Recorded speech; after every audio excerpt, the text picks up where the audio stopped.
Hi friends, नमस्ते. मी sir Shivtej. कसे आहात? मजेत आहात ना? सुरक्षित आहात ना? ओके. तर आज आपण 10वी मधील महत्त्वाचा टॉपिक ज्याचं नाव आहे ट्रिग्नोमेट्री. ओके, त्यालाच आपण काय म्हणतो? त्रिकोणमिती. तर या टॉपिकमधील महत्त्वाचा भाग पाहणार आहोत. हा भाग अत्यंत महत्त्वाचा आहे.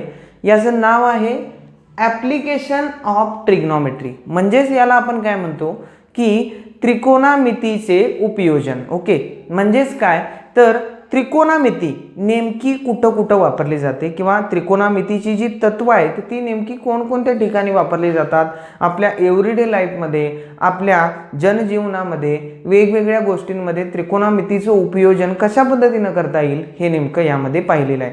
आणि आपल्या या 10वी या इयत्तेमध्ये आपल्याला त्याची मूलभूत आणि त्या पद्धतीनं माहिती देण्यात आलेली आहे आणि ती आपण काय करणार आहोत? पाहणार आहोत. तर नेमकं आपल्याला काय बघायचं आहे की काही वेळा काय होतं की आपल्यापासून काही गोष्टी नजरेच्या स्वरूपामध्ये पाहत असताना दूर असतील किंवा थोड्याशा अंतरावरती असतील तर त्या वस्तूंमधलं अंतर किंवा त्या वस्तूंची उंची याबाबत आपण ठोसपणे ट्रिग्नोमेट्रीचे काही तत्व सांभाळून किंवा तत्व मानून आपण काय करू शकतो? एक ठोस अनुमान किंवा निष्कर्ष काढू शकतो. म्हणजेच काय तर उदाहरण आपण इथं पहिलं उदाहरण पाहूया की जर एखादं झाड असेल म्हणू आपण. ओके, म्हणजेच काय ट्री.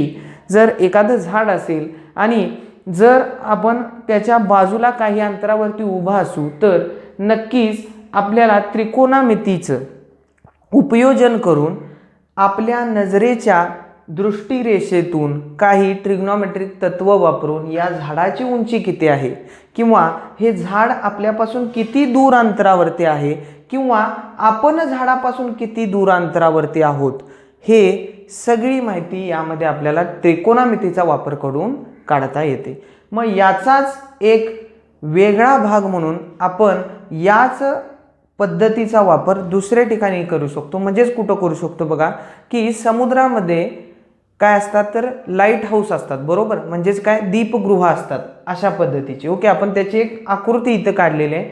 तर दीपगृह असतात. या दीपगृहापासून साधारणतः वादळामध्ये किंवा वेगवेगळ्या आपत्तीजनक काळामध्ये काही जहाजं जर अडकलेली असतील समुद्रामध्ये तर दीपगृहावरून किंवा दीपगृहापासून ती किती अंतरावरती आहेत किंवा ती समुद्रामध्ये कितवर आत गेलेली आहेत किंवा अडकलेली आहेत ते आपण काय करू शकतो?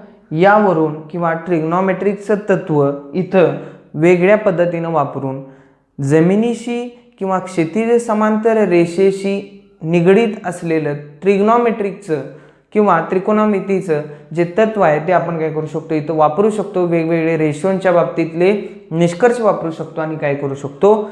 नक्कीच अशा पद्धतीनं जहाजांमधील आणि दीपगृहामधील अंतर काढू शकतो. ओके, म्हणजे अशाच पद्धतीचे जवळपास असंख्य असे ॲप्लिकेशन्स ट्रिग्नोमेट्रिकचे आहेत की जेणेकरून त्यामध्ये आपल्याला एव्हरीडे लाईफमध्ये ट्रिग्नोमेट्री काय केलं जातं? वापरलं जातं. आणि अशा वेळी काय होतं की आपल्याला नेमक्या काही ज्या महत्त्वाच्या बाबी आहेत त्या काय कराव्या लागतात? ट्रिग्नोमेट्रीच्या संदर्भातल्या इथं वापराव्या लागतात. आणि त्याच नेमकं काय आहेत किंवा कशा पद्धतीचे आहेत ते पाहणं गरजेचं आहे. असे असंख्य एक्झाम्पल आपल्याला काय करता येतील? घेता येतील. पण समजा वेगवेगळ्या टावर्सची निर्मिती असेल किंवा वेगवेगळ्या पद्धतीची इमारती बनवायच्या असतील अशा वेळी सुद्धा आपल्याला काय करता येतो? ट्रिग्नोमेट्रीचा अशा असंख्य पद्धतीच्या उपयोजकता गोष्टींमध्ये आपण काय करू शकतो? याची उपयोजकता करू शकतो. ओके, तर याच गोष्टीचा आढावा आपल्याला यामध्ये आज घ्यायचा आहे. पण उपयोजकता नेमकी मूलभूत पद्धतीने आपल्याला 10वी या इयत्तेमध्ये बघायची आहे आणि त्यासाठी नेमकं काय काय माहीत हवं तेही माहीत असणं गरजेचं आहे. मग नेमकं काय माहीत हवं? तर सुरुवातीला आपण पाहणार आहोत की एक्झॅक्टली ट्रिग्नोमेट्रीची उपयोजकता माहीत असण्यासाठी आपल्याला काय काय माहीत हवं आहे, बरोबर. तर त्यासाठी काही मूलभूत गोष्टी की 3 गोष्टी आहेत, त्या 3 गोष्टी आपल्याला काय माहीत असणं गरजेचं आहे. आणि त्या 3 गोष्टी आपल्याला ट्रिग्नोमेट्रीचं उपयोजन कशा पद्धतीनं केलं जातं ते दाखवू शकतात. पहिली गोष्ट आपण इथं पाहणार आहोत.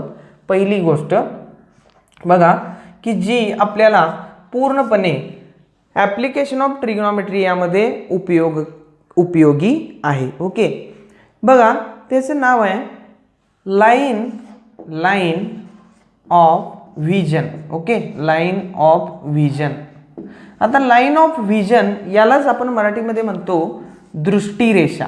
ओके, दृष्टिरेषा म्हणजेच काय, तर आपण एखाद्या वस्तूकडे पाहत असू, ओके, तर आपल्या डोळ्यांपासून त्या वस्तूकडं जी एक लाईन निर्माण होते किंवा एक रेषा निर्माण होते, त्या रेषेलाच आपण काय म्हणतो, दृष्टिरेषा म्हणतो. पण एक्झॅक्टली या लाईन ऑफ व्हिजन म्हणजेच काय, दृष्टिरेषेची व्याख्या कशा पद्धतीने केलेली आहे बघा.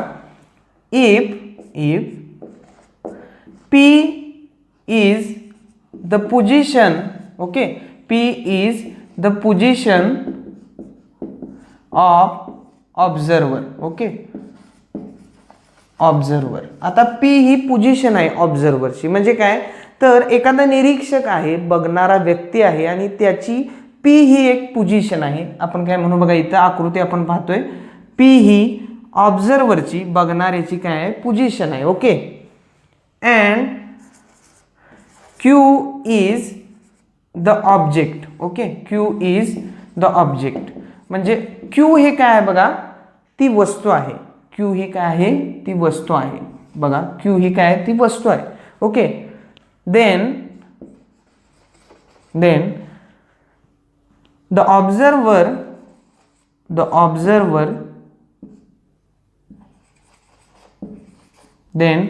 observer looking at the position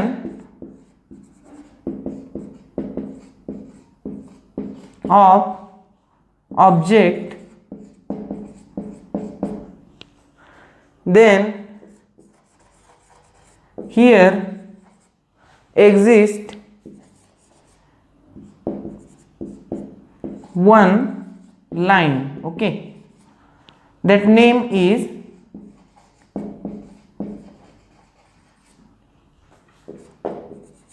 line PQ. Okay, line PQ.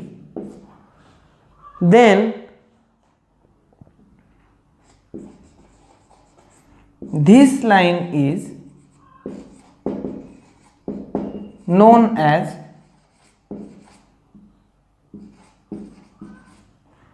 line of vision.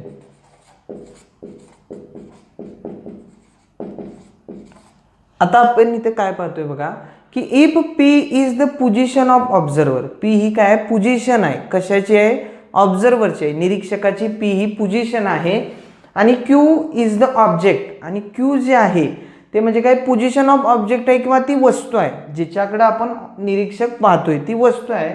काय म्हटले बघा, then the observer looking at the position of object. म्हणजे काय, की ऑब्झर्वर जर त्या वस्तूच्या पोझिशनकडे पाहत असेल किंवा त्या वस्तूकडे पाहत असेल, then here exist one line. Okay, म्हणजे या ठिकाणी एक लाईन एक्झिस्ट होते, एक अस्तित्वात लाईन राहते. म्हणजे काय बघा, ती लाईन कोणती असेल बघा, P या बिंदूपासून Q या बिंदूपर्यंत गेलेली लाईन. बरोबर, म्हणजेच अशा पद्धतीने ती असेल. ओके, P या बिंदूपासून Q या बिंदूपर्यंत गेलेली line. Then here exist one line that name is, okay, that name is line PQ. म्हणजेच काय, त्या लाईनला आपण काय नाव देऊ शकतो, PQ ही लाईन देऊ शकतो. आणखी काय म्हणता येईल बघा, then this line is known as line of vision. मग याच PQ लाईनला काय म्हणलेलं आहे बघा, लाईन ऑफ व्हिजन म्हणलेलं आहे, दृष्टिरेषा म्हणलेलं आहे. म्हणजेच काय, तर ऑब्झर्वर एखाद्या वस्तूकडे पाहत असेल, ओके, आणि त्या वस्तूकडे पाहत असताना ऑब्झर्वरच्या आईजपासून ते साधारणतः या वस्तूपर्यंत निर्माण होणारी जी सरळ रेषा आहे तिलाच काय म्हटलेलं आहे, दृष्टिरेषा म्हटलेलं आहे, लाईन ऑफ व्हिजन. म्हणजे हा पार्ट तुमच्या लक्षात आला की नेमकं काय म्हटलंय बघा, if P is the position of observer and Q is the object और Q is the object position. Okay, position of object, then the observer looking at the position of object. अशा वेळी जर ऑब्झर्वर त्या वस्तूकडे बघत असेल, then here exist one line. अशा वेळी काय होतं, तिथं एक लाईन निर्माण होते. दॅट लाईन नेम इज काय बघा line PQ, then this line is known as line of vision. Okay, म्हणजेच काय बघा की लाईन ऑफ व्हिजनची व्याख्या आपण कशा पद्धतीने करू शकतो ते लक्षात आलं. ओके, आता आपण पाहणार आहोत दुसरी महत्त्वाची बाब. आता दुसरी महत्त्वाची बाब काय असेल बघा, तिलाच आपण म्हणतो दुसरी महत्त्वाची बाब angle of elevation. Okay, angle of elevation. आता अँगल ऑफ इलिव्हेशन म्हणजेच याला काय म्हटलेलं आहे बघा उन्नत कोन. ओके, उन्नत कोन. अँगल ऑफ इलिव्हेशन असं त्याला म्हणलेलं आहे. मग आता अँगल ऑफ इलिव्हेशन उन्नत कोन म्हणजेच उन्नत कोन नेमका कशा पद्धतीचा असतो हे पाहण्यासाठी आपल्याला सगळ्यात महत्त्वाची गोष्ट कोणती माहीत हवी, तर ती म्हणजे हॉरिझॉन्टल लाईन. ओके, आता इथं आपण पाहतोय बघा एक हॉरिझॉन्टल लाईन इथं आपण घेतलेली आहे. Okay, horizontal line. आता हॉरिझॉन्टल लाईन म्हणजेच आपण त्याला काय म्हणतो की क्षितिज समांतर रेषा. बरोबर आहे ना, क्षितिज समांतर रेषा. क्षितिज समांतर रेषा म्हणजेच क्षितिज समांतर रेषा म्हणजेच काय, तर जिथं आपल्याला क्षितिज आपण कशाला म्हणतो की जिथं आभाळ किंवा आकाश जिथं समुद्रावरती आपल्याला टेकलेलं दिसतं. बरोबर, समुद्राच्या पूर्ण शेवटच्या भागामध्ये जिथं टेकलेलं दिसतं आणि दोघांमधली जी आपल्याला एक लाईन पार्ट दिसतो, रेषेचा एक भाग दिसतो, त्यालाच आपण काय म्हणतो क्षितिज समांतर रेषा म्हणतो. तर याच दृष्टिकोनातून ही क्षितिज समांतर रेषा कशी असेल, अगदी समांतर स्वरूपाची असेल. बरोबर, हॉरिझॉन्टल असेल की जी कुठेही डाऊन झालेली नसेल किंवा अप झालेली नसेल, ती दृष्टिक्षेपामध्ये किंवा लाईन ऑफ व्हिजनच्या दृष्टिकोनातून ती कशी असेल बघा की समांतर असेल. ओके, क्षितिज समांतर असेल. जमीन किंवा आपण काय म्हणू बघा, जशा पद्धतीनं जमिनीचा भाग हा एक सपाट पद्धतीनं आपण जर आपल्या दृष्टिक्षेपामध्ये घेतला तर त्याला सुद्धा आपण काय म्हणू शकतो हॉरिझॉन्टल लाईन या भागामध्ये आपण काय करू शकतो मानू शकतो. तर त्या पद्धतीने आपण काय घेणार आहोत, ही हॉरिझॉन्टल लाईन घेणार आहोत. मग हॉरिझॉन्टल लाईनवरती आपल्याला P आणि Q हे लाईन ऑफ व्हिजनमध्ये पाहिलेले जे पॉईंट आहेत ते आपल्याला काय करायचे आहेत, घ्यायचे आहेत. आणि त्या दृष्टिकोनातून नेमकं अँगल ऑफ इलिव्हेशन उन्नत कोन कसा होतो तो पाहायचा आहे. यामध्ये आपल्याला काय लागणार आहे बघा, P आणि Q जे लाईन ऑफ व्हिजनमध्ये आपण जे पॉईंट पाहिले होते ते इथं आपल्याला लागणार आहेत. आपण काय म्हणणार बघा, if P and Q are 2 points. Okay, म्हणजेच काय P and Q are 2 points आहेत दिलेले, such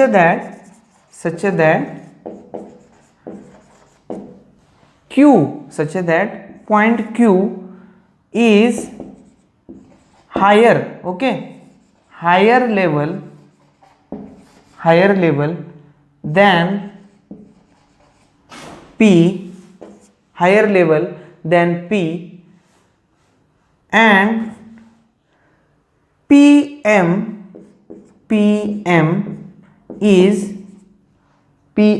is horizontal line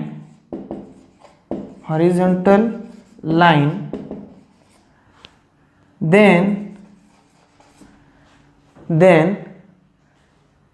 angle MPQ is called angle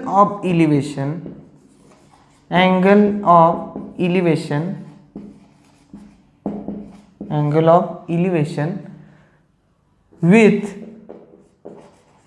respect to Q. Okay, with respect to Q. मग आता हे नेमकं काय म्हणलेलं आहे बघा की if P and Q are 2 points, okay, such that Q is higher level than P, म्हणजे P हा काय बघा Q पेक्षा थोडासा हायर लेवलवरती असल्यासारखा पॉईंट आहे, and PM is horizontal line, then angle MPQ is called angle of elevation with respect to Q. म्हणजेच काय, तर ही हॉरिझॉन्टल लाईन आहे. ओके, यावरती आता हीच व्याख्या आपण काय करणार आहोत बघा, पूर्णपणे दर्शवण्याचा प्रयत्न करणार आहोत. बघा P and Q are 2 points. P point कुठं असेल बघा, इथं असेल. ओके, हॉरिझॉन्टल लाईनची सुरुवात ज्या पॉईंटनं होते तो पॉईंट आहे पी. ओके, पी पॉईंट आहे. एम हा जो पॉईंट आहे हा आपण हॉरिझॉन्टल लाईनसाठी घेतलेला आहे P M. Okay, line P M ही काय हॉरिझॉन्टल लाईन आहे.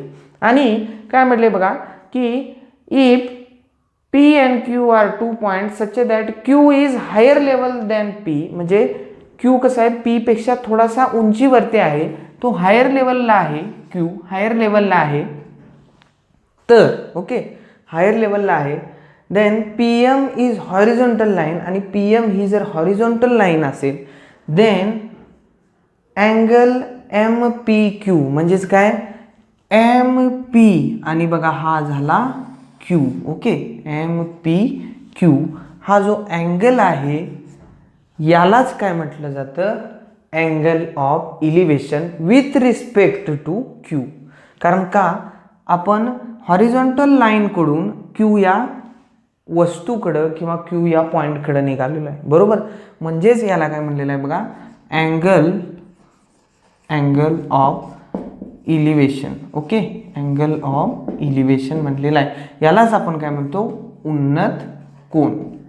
मग याची साधी सोपी व्याख्या काय, याची साधी सोपी व्याख्या काय तर जर आपल्याला इस्पित वस्तू किंवा काय बघा जे बघायचं आहे ते ऑब्जेक्ट जर आपल्याला हॉरिझॉन्टल लाईनच्या वर दिसत असेल, ओके वरच्या भागामध्ये जर दिसत असेल किंवा निरीक्षक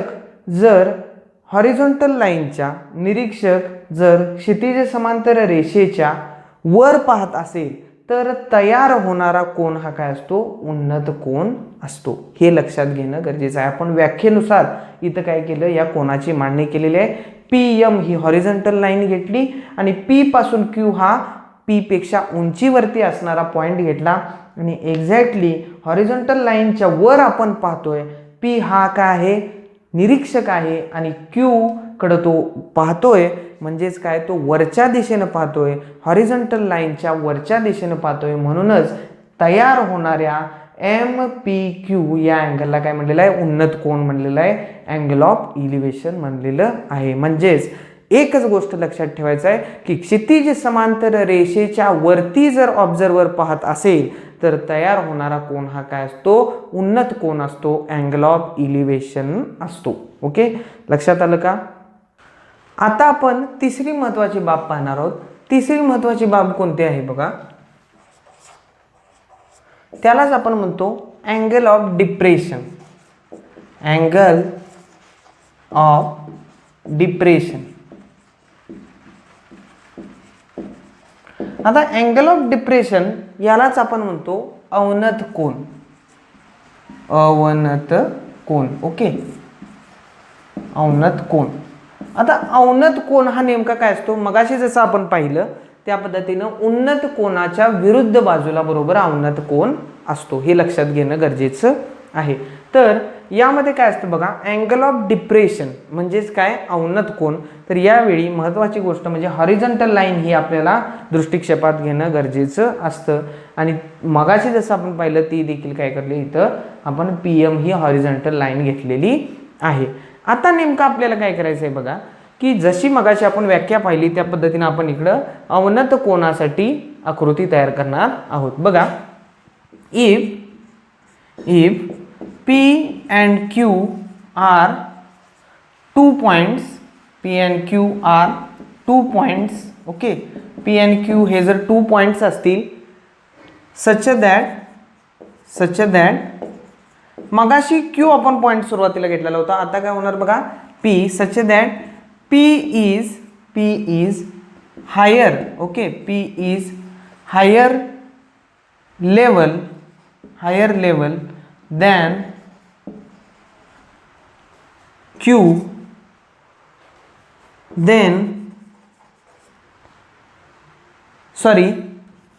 higher level than Q and PM is horizontal line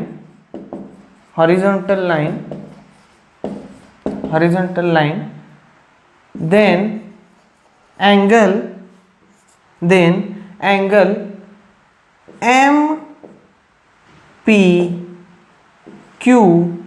angle MPQ is angle of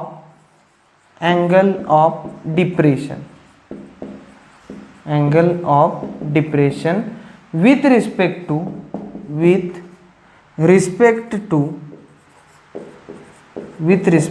to Q. Okay, म्हणजे Q वर डिपेंडंट आहे.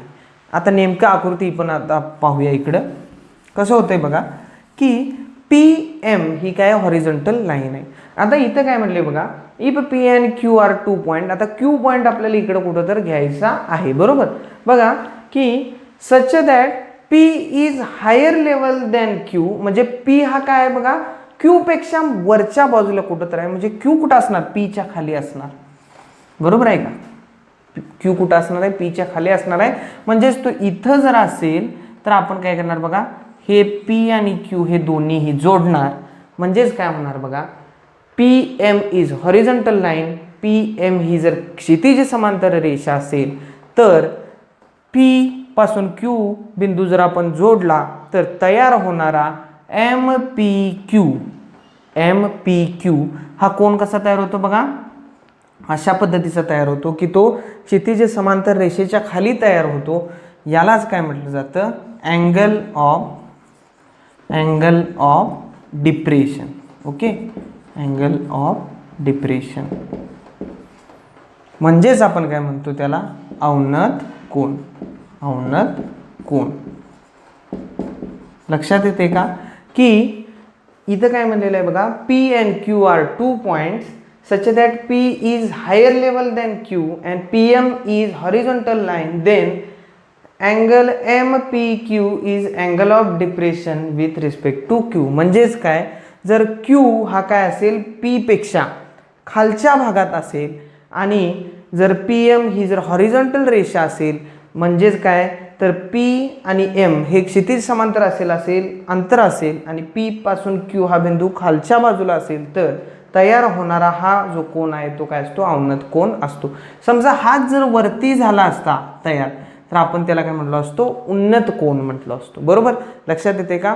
हाच जर कोन P आणि Q च्या बाबतीत वर जर तयार झाला असता तर त्याला आपण काय म्हटलो असतो, उन्नत कोन म्हटला असतो, अँगल ऑफ इलिव्हेशन म्हटला असतो. म्हणजेच काय तर अँगल ऑफ डिप्रेशन लक्षात आलं का, की जर क्षितिज समांतर रेषेच्या खाली जर वस्तू असेल किंवा ऑब्जेक्ट असेल तर काय होतं, जर आपण ऑब्झर्वर कडून त्या वस्तूकडे पाहिलं तर तो कोन जर क्षितिज समांतर रेषेच्या खाली होत असेल तर दिलेला कोन काय असतो, अवनत कोन असतो, अँगल ऑफ डिप्रेशन असतो. हे लक्षात येणं गरजेचं आहे. मग या 3 बाबी आज आपण इथं शिकलो. म्हणजेच काय, पहिली म्हणजे लाईन ऑफ व्हिजन, दुसरी म्हणजे अँगल ऑफ इलिव्हेशन आणि तिसरी म्हणजे अँगल ऑफ डिप्रेशन. तर ह्या 3ही बाबी कशा आहेत बघा, अतिशय महत्त्वाच्या आहेत ॲप्लिकेशन ऑफ ट्रिग्नॉमेट्रीमध्ये. म्हणजेच काय तर या तिन्ही गोष्टींचा वापर करून आपल्याला काय करायचं आहे, तर एक्झॅक्टली त्रिकोणमितीचं उपयोजन कशा पद्धतीनं केलं जातं, कशा पद्धतीनं काटकोन त्रिकोणाचं कन्सिडरेशन केलं जातं हे लक्षात घेणं गरजेचं आहे. आणि तेच आपण काय करणार आहोत, लक्षात घेणार आहोत. आज आपण हे 3 भाग पाहिले. हे 3 भाग अगदी आपल्या लक्षात व्यवस्थित असतील तर आपण याच पद्धतीवर आधारित आपण यावरची एक्झाम्पल पाहणार आहोत. आणि एक्झाम्पल नेमकी कशा पद्धतीनं सोडवायची आणि त्यामध्ये अवनत कोन आणि उन्नत कोन याचा वापर कशा पद्धतीनं केला जातो, angle of elevation and angle of depression यांचा नेमका कसा वापर केला जातो, नेमकं कन्सिडरेशन कशा पद्धतीनं केलं जातं ते देखील आपण काय करणार आहोत, पाहणार आहोत. हा जर व्हिडिओ तुम्हाला आवडला तर नक्कीच तो काय करा, लाईक करा, शेअर करा. आपलं जे चॅनल आहे ते सबस्क्राईब करा. आपल्या मित्रांनाही पाठवा, मित्रांनाही सबस्क्राईब करायला सांगा. Okay, thank you very much.